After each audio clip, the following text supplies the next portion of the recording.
Senang bisa berjumpa kembali kepada Bapak Ibu Saudara sekalian yang ada di rumah ataupun dimanapun saat ini sedang berada. Mari kita siapkan hati sebelum kita masuk lebih dalam hadirat Tuhan.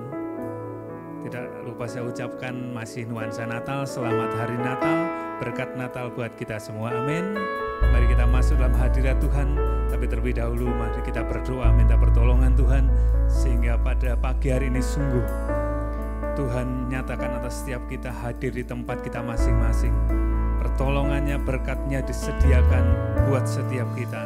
Bapa kami di dalam surga, kami bersyukur pada pagi hari ini. Terima kasih buat kesempatan yang indah Tuhan berikan kepada kami untuk kami bisa bersekutu ya Tuhan, untuk memuji dan menyembah Tuhan walaupun masih secara virtual ya Tuhan, tapi kami percaya bahwa Engkau hadir di tempat kami masing-masing. Kami mau berikan yang terbaik ya Tuhan, pujian penyembahan kami, biar apa yang kami kerjakan pagi hari ini sungguh Engkau dimuliakan ya Tuhan. Di dalam nama Tuhan Yesus kami siap untuk masuk dalam hadirat-Mu lebih lagi. Demi nama Yesus kami berdoa, haleluya, amin.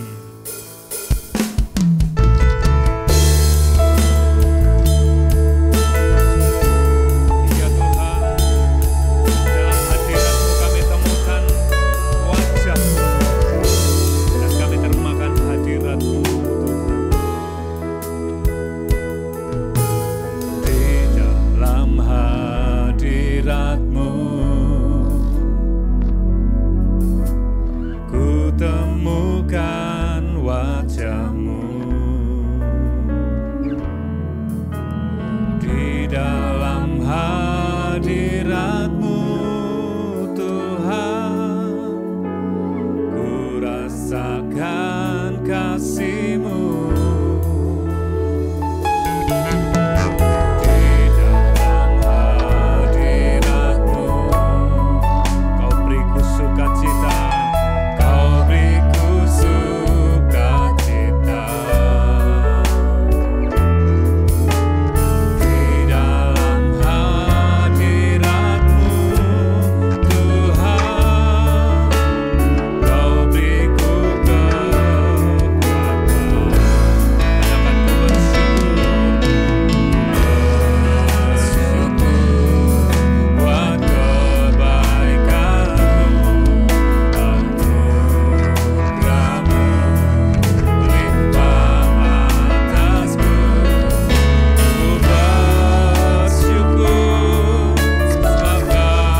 Puji Tuhan, Shalom Bapak Ibu, saudara-saudara yang dikasihi oleh Tuhan. Hari ini adalah hari Minggu di mana kita umat Kristen biasa beribadah dalam setiap hari Minggu.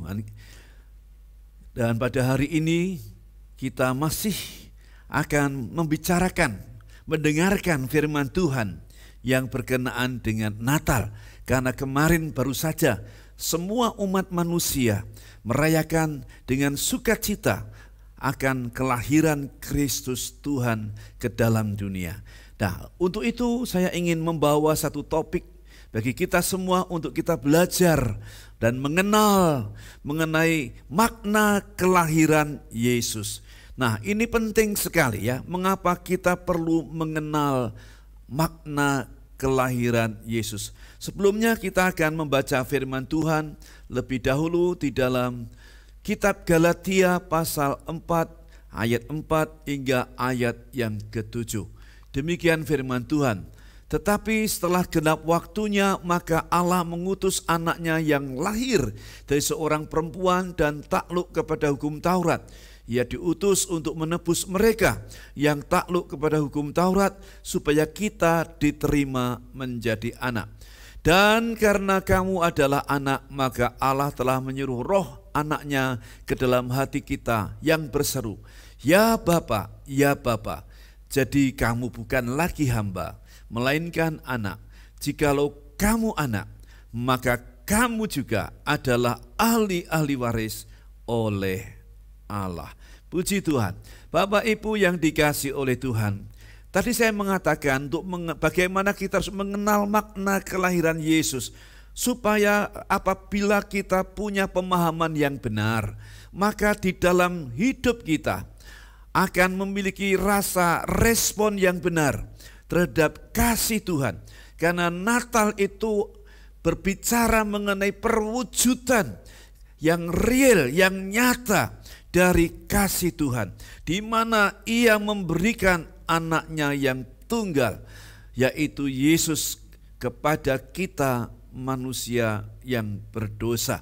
Oleh sebab itu mari kita akan perhatikan dengan seksama mengenai isi dari kebenaran firman Tuhan yang kita baca tadi.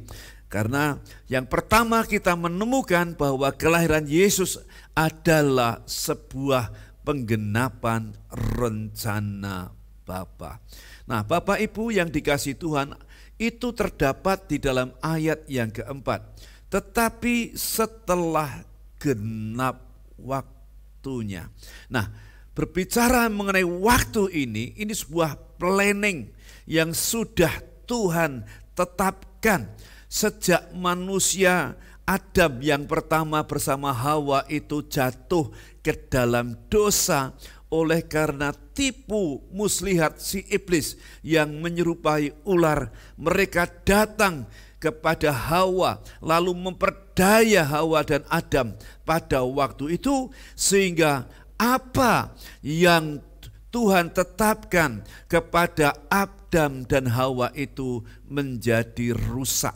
Ya, maka sejak itu manusia telah kehilangan gambar dan rupa Tuhan. Tetapi Allah itu begitu mengasihi ciptaannya. Pada waktu Adam dan Hawa telah melanggar tentang firman Tuhan, lalu Tuhan telah menetapkan satu waktu di mana ada satu penebusan yang diberikan oleh Tuhan kepada keturunan Adam, manusia, karena mereka telah jatuh ke dalam dosa. Tetapi setelah genap waktunya. Jadi saudara, ada waktu yang begitu panjang. Ya, satu waktu yang dinanti-nanti oleh para nabi, oleh orang-orang yang berharap datangnya Mesias, dan mereka tidak melihat ya mengenai penggenapan janji itu. Tetapi ketika telah genap waktunya, maka Tuhan memenuhi apa yang Ia pernah janjikan kepada manusia. Menarik ya, untuk belajar mengenai waktunya Tuhan. Di dalam bahasa Yunani dikatakan OTDLTTO plerosomato katanya ya. Krono, saudara. Nah, saya cukup terkaget pada waktu saya mencoba meneliti mengenai penggunaan kata waktu. Karena di dalam bahasa Yunani ada 3 jenis penggunaan kata waktu.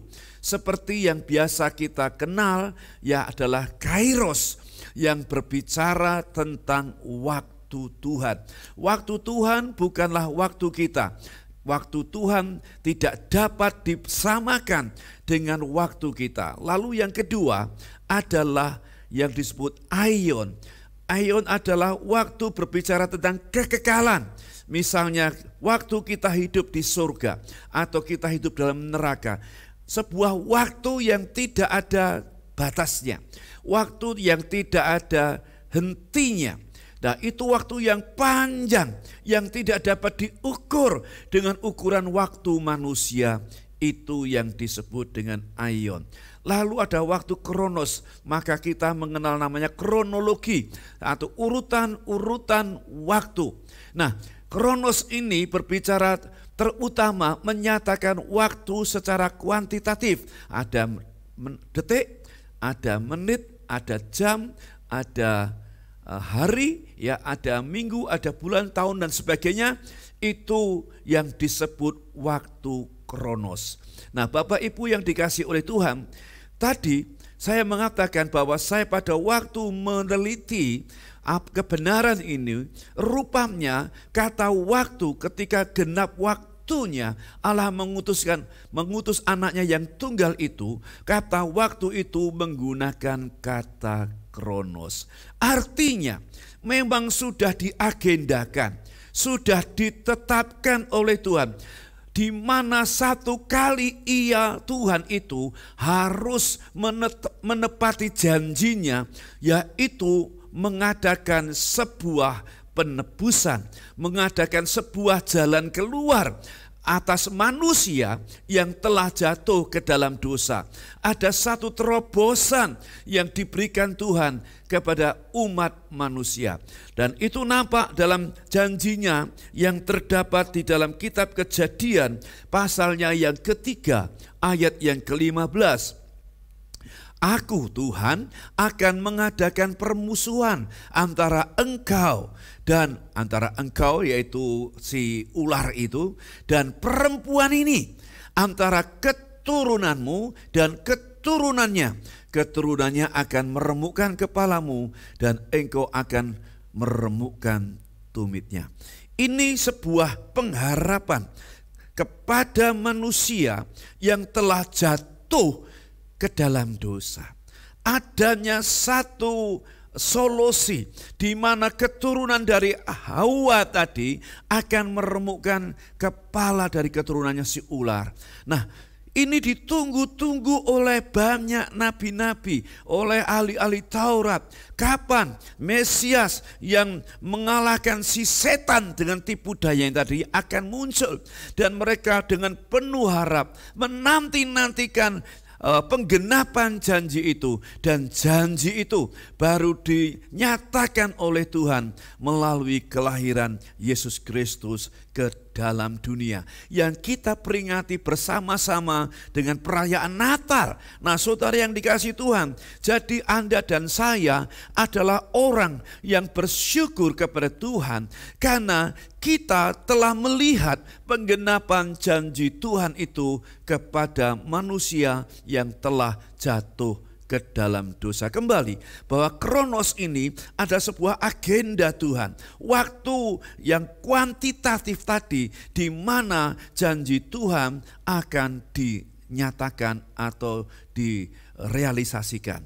Nah, saudara, jadi itulah yang disebut mengenai bahwa kelahiran Yesus merupakan sebuah penggenapan, saudara. Ya, penggenapan rencana Tuhan. Nah, saudara, biasanya kalau kita punya sebuah angan-angan atau rencana yang menyenangkan, kita menunggu kapan waktu itu segera akan datang, saudara. Nah, kita bersyukur karena kita melihat bahwa yang ditunggu oleh ahli-ahli Taurat, oleh orang-orang kudus pada masa lalu untuk realisasi janji Tuhan itu. Mereka tidak pernah melihatnya, tetapi kita itu bisa melihat apa yang direncanakan oleh Bapa itu telah tergenapi. Yang kedua, bahwa kelahiran Yesus sebagai utusan setelah ia menggenapi janji Bapa, maka ada sebuah tugas yang diberikan kepada anaknya itu untuk dilahirkan sebagai manusia. Tuhan yang menjelma sebagai manusia, anak yang keluar dari Bapa. Ya, next time saya akan bahas mengenai kata anak yang keluar dari Bapa untuk berbicara mengenai Trinitas. Nah, tetapi setelah genap waktunya, Allah mengutus anaknya. Jadi tugas Yesus Kristus dilahirkan sebagai manusia melalui Maria ibunya dan Yusuf bapaknya, tanda kutip, yaitu sebagai utusan. Nah, tentu ada satu misi, tentu ada satu tugas yang penting sebagai seorang utusan. Maka Tuhan datang ke dalam dunia. Apa yang dicatat oleh Injil Yohanes mengenai kata utusan ini? Dalam Injil Yohanes pasal 12 ayat 49 dikatakan, sebab kata Tuhan, aku berkata-kata bukan dari diriku sendiri, tetapi Bapa yang mengutus aku, dialah yang memerintahkan aku untuk mengatakan apa yang harus aku katakan dan aku sampaikan. Puji nama Tuhan. Jadi saudara, Yesus Kristus yang adalah firman itu menjelma sebagai manusia. Ia datang sebagai utusan dari Bapa, di mana ia harus menyampaikan perkataan Bapa kepada umat manusia, supaya mereka mengerti apa yang dimau, apa yang dikehendaki oleh Bapa. Yesus tidak berbicara dari dirinya sendiri, tetapi ia berbicara apa yang ia terima dari Bapanya. Itulah tugas Tuhan untuk membawa kabar baik, untuk menyampaikan berita kerajaan itu kepada manusia yang jatuh dalam dosa, yang tinggal dalam dunia ini. Jadi kelahiran Yesus, Natal yang kita peringati itu untuk kita lebih mengerti apa tugas Yesus dilahirkan ke dalam dunia. Ia datang sebagai utusan Bapa. Jadi ia datang dengan sebuah misi yang diemban dari Bapanya untuk datang ke dalam dunia. Yang selanjutnya, bahwa kelahiran Yesus setelah ia datang sebagai utusan, sebagai sesuatu yang ditugaskan oleh Bapanya dengan sebuah misi. Karena misinya tadi bahwa Yesus dilahirkan untuk menebus dosa manusia. Nah, sebelum Yesus dilahirkan, manusia harus bertindak dengan dirinya sendiri sesuai dengan hukum Taurat untuk dia bisa hidup benar dan bisa mengatasi tindakan dosa atau perbuatan dosa.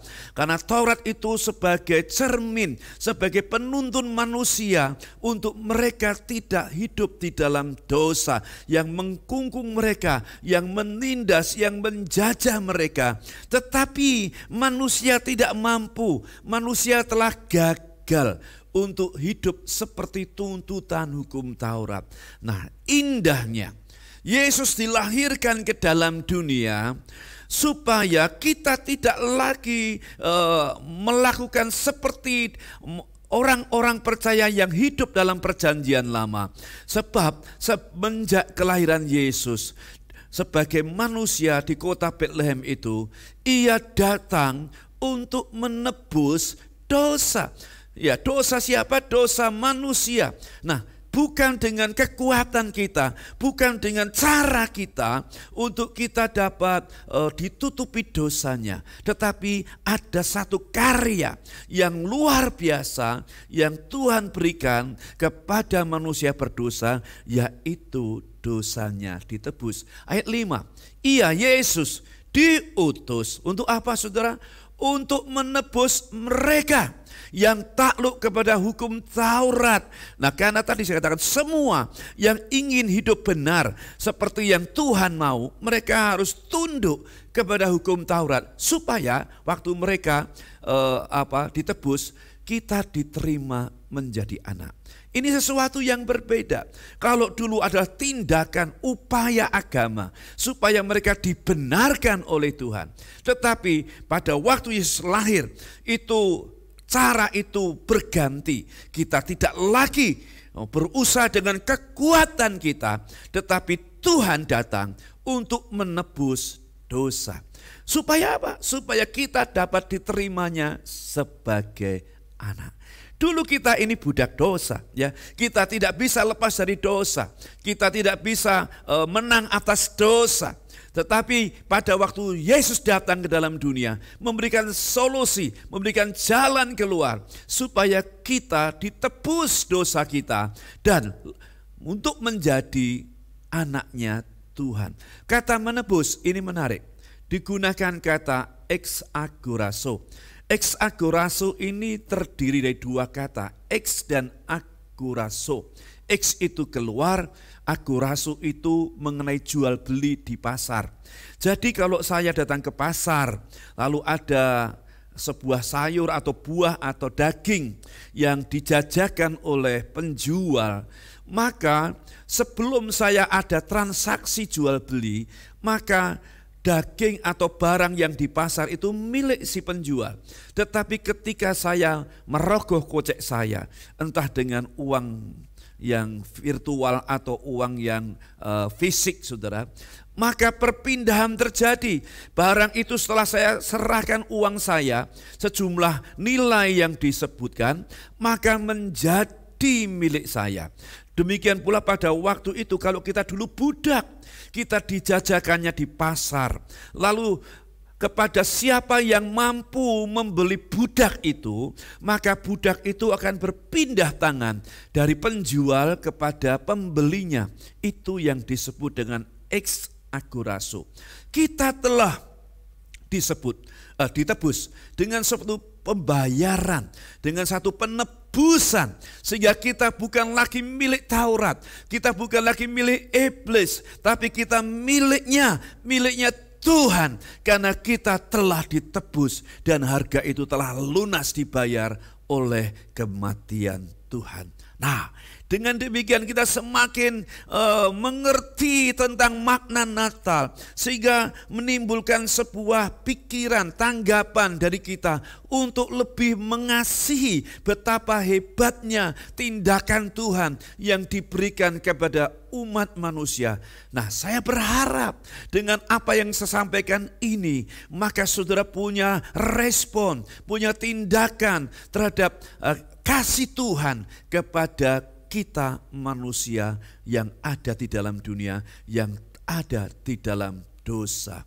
Dalam kitab Kolose pasal 1 ayat 13 dan 14 dikatakan, Ia melepaskan kita dari kuasa kegelapan dan memindahkan, karena ada agorazo kita, ya, kepada kita, memindahkan kita ke dalam kerajaan anaknya yang kekasih. Dulu kita miliknya kegelapan, dulu kita ada dalam genggaman kuasa setan, tetapi kita telah ditebusnya dan dimasukkan, memindahkan kita ke dalam kerajaan anaknya yang kekasih. 14, di dalam Dia, dalam Kristus, kita memiliki penebusan kita, yaitu pengampunan dosa. Puji nama Tuhan. Wow, ini sesuatu yang luar biasa, yang patut kita syukuri. Dosa kita telah diselesaikan. Oh, kita telah dipindahkan dari kerajaan kegelapan, dari kuasa setan kepada kerajaan anaknya yang kekasih. Karena dikatakan di dalam Kristus kita memiliki agorazo itu, yaitu pengampunan dosa.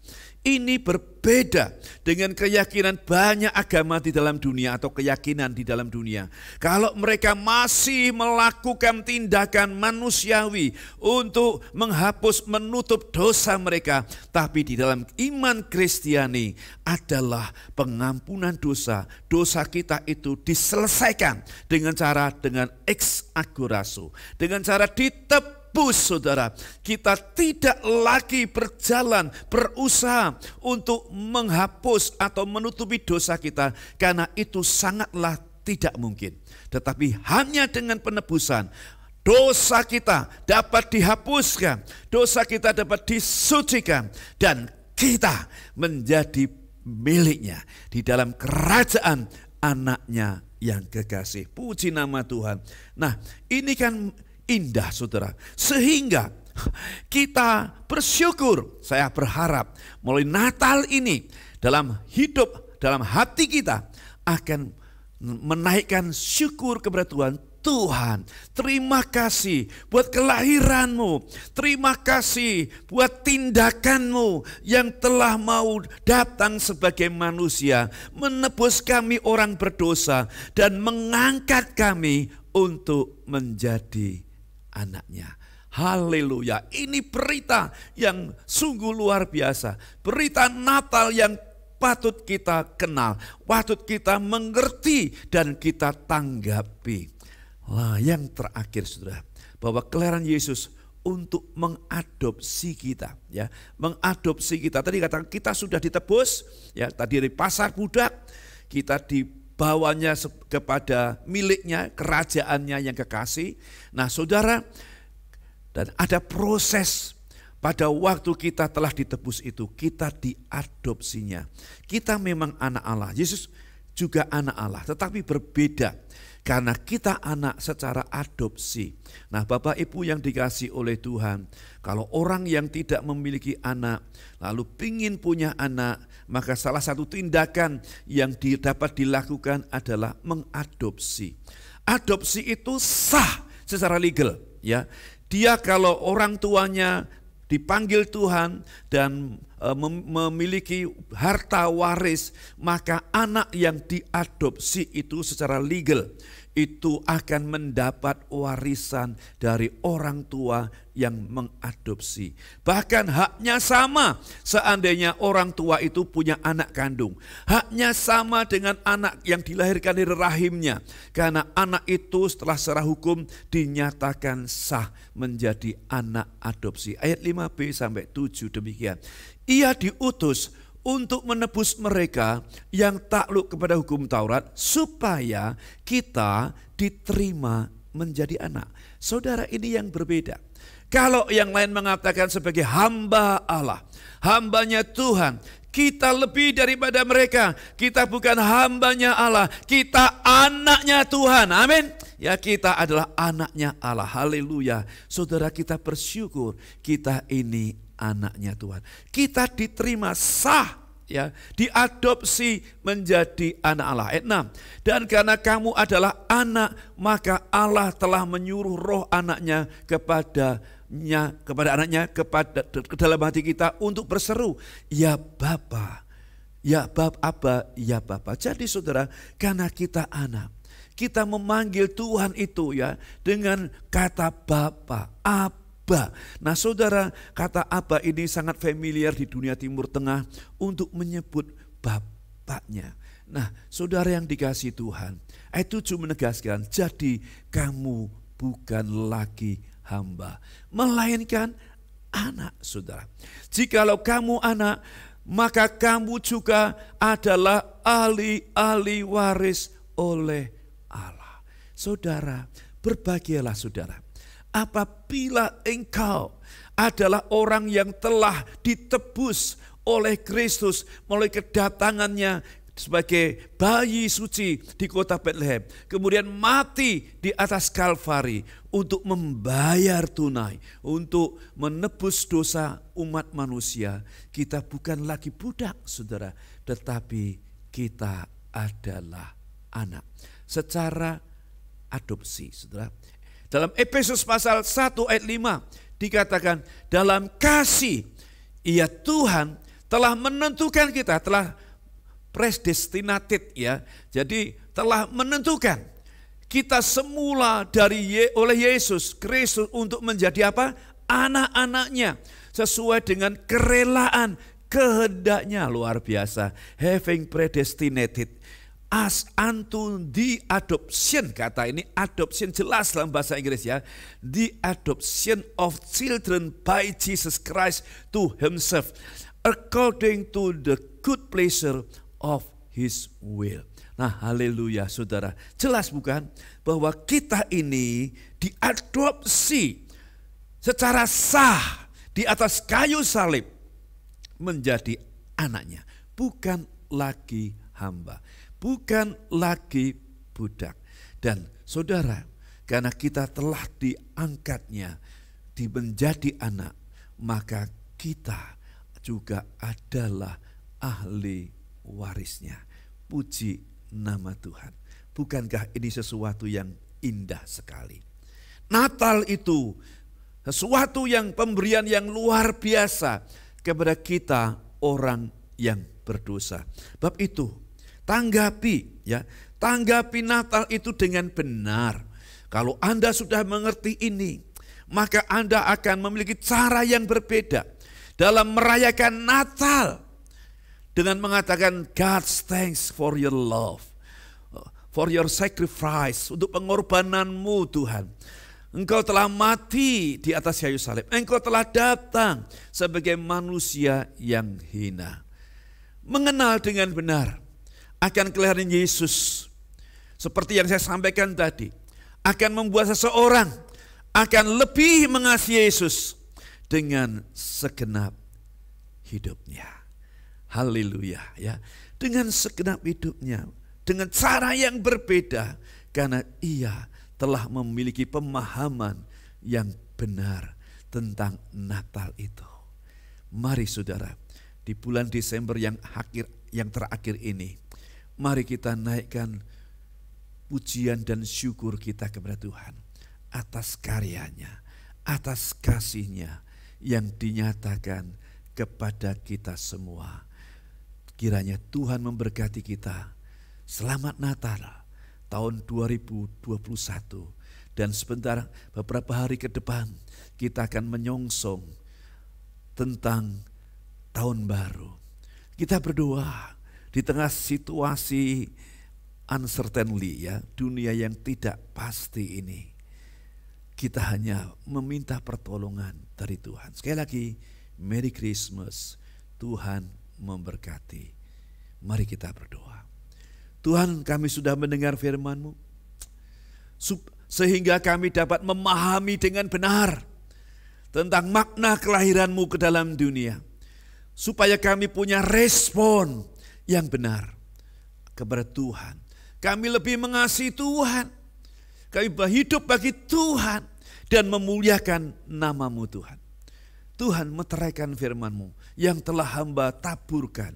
Setiap hati Tuhan jamah, setiap hati Tuhan sentuh, sehingga mereka menjadi pribadi yang berbeda di Natal ini. Terima kasih Bapa, kami serahkan mereka semua, domba-domba-Mu, jemaat-Mu ke dalam tangan-Mu. Sebab kami berdoa memohonkan kepadamu Bapa, di dalam nama Tuhan Yesus Kristus. Yang percaya bersama-sama katakan amin. Tuhan memberkati.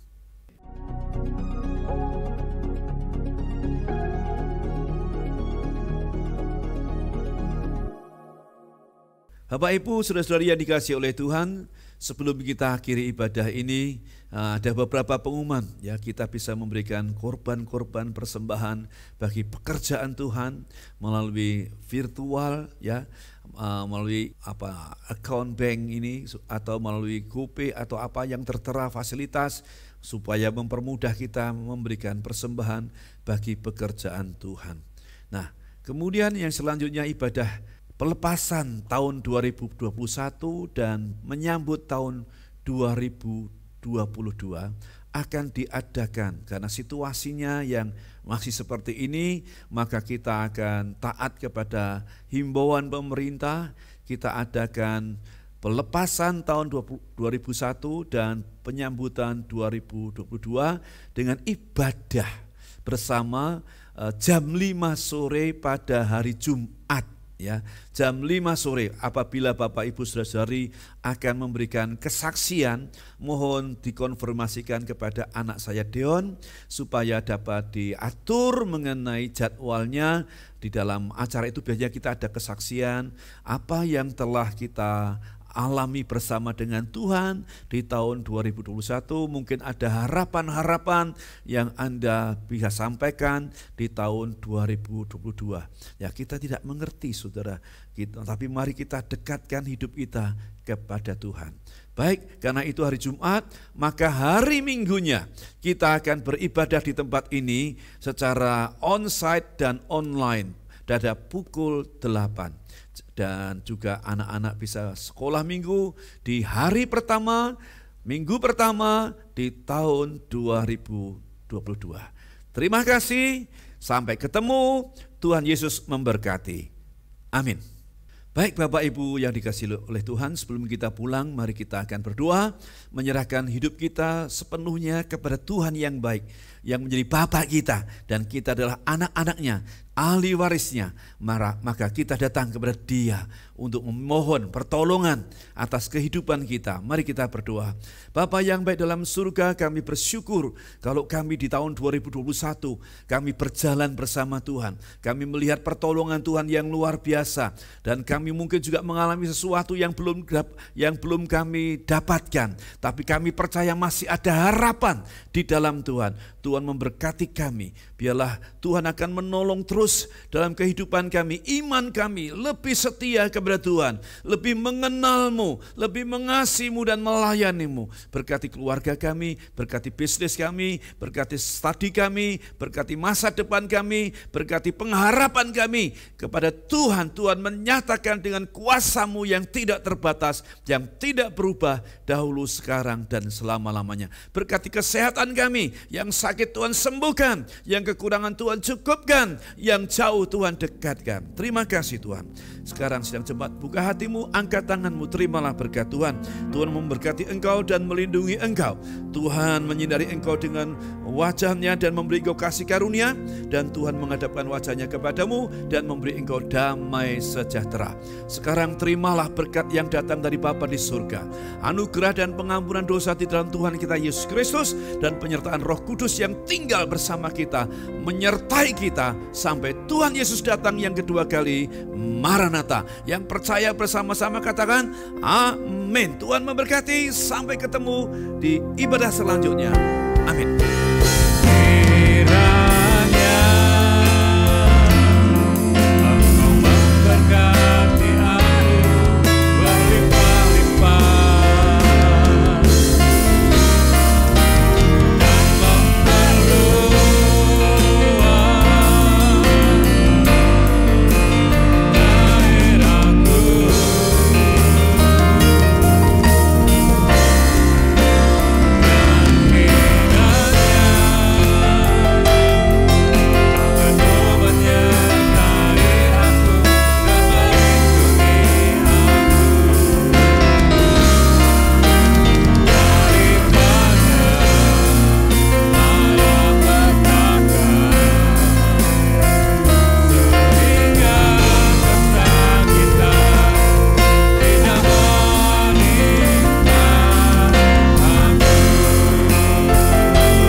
Tuhan Yesus memberkati.